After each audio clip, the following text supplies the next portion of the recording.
Welcome back. This is, I think, part 4 of the notes for Chapter 5, Section 2 in the Algebra 2 textbook. Here we have a polynomial, and we have to evaluate for x equals -2 using synthetic substitution. So, hopefully it made some sense before. -2 is the magic number in the corner, and then we need numbers for the coefficients: -1, 3, 1, -4. Excuse me, let's actually make that look something like a 4. And -1.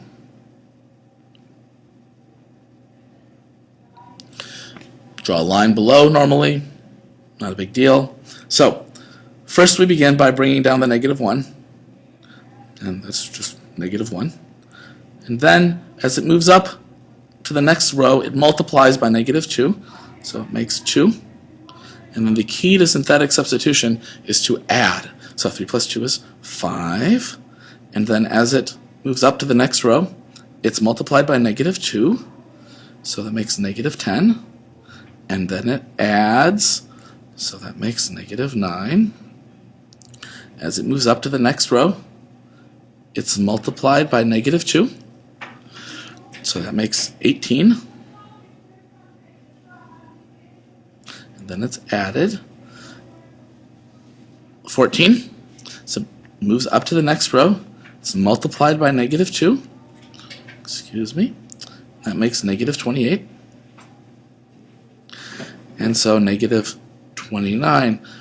Now, for today, the key thing is the answer of -29, because that tells us that f of -2 equals -29.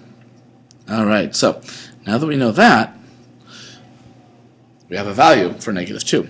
Unfortunately, this is entirely useless for graphing on the grid on the right because it doesn't go anywhere near -29. So we need to plug in some other values and see what we can find out.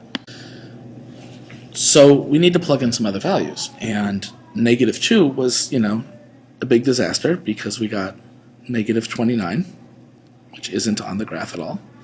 But if you do -1, you could do synthetic substitution for extra practice, or you could, just plug the number in. You get 0.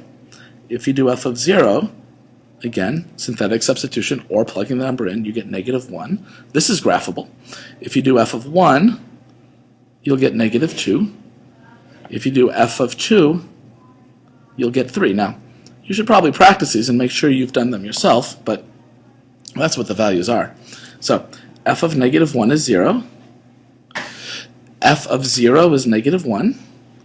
F of 1 is -2. F of 2 is 3. And those are the dots that we can probably fit on our graph as given. Now, we need to worry about what happens at the end. It's x to the 4th with a negative in front. So according to the rules, that means it goes down on the left and it goes down on the right. That will help us make our graph. So it goes down on the left and then it goes up, something like this. And eventually it's going to have to come back down.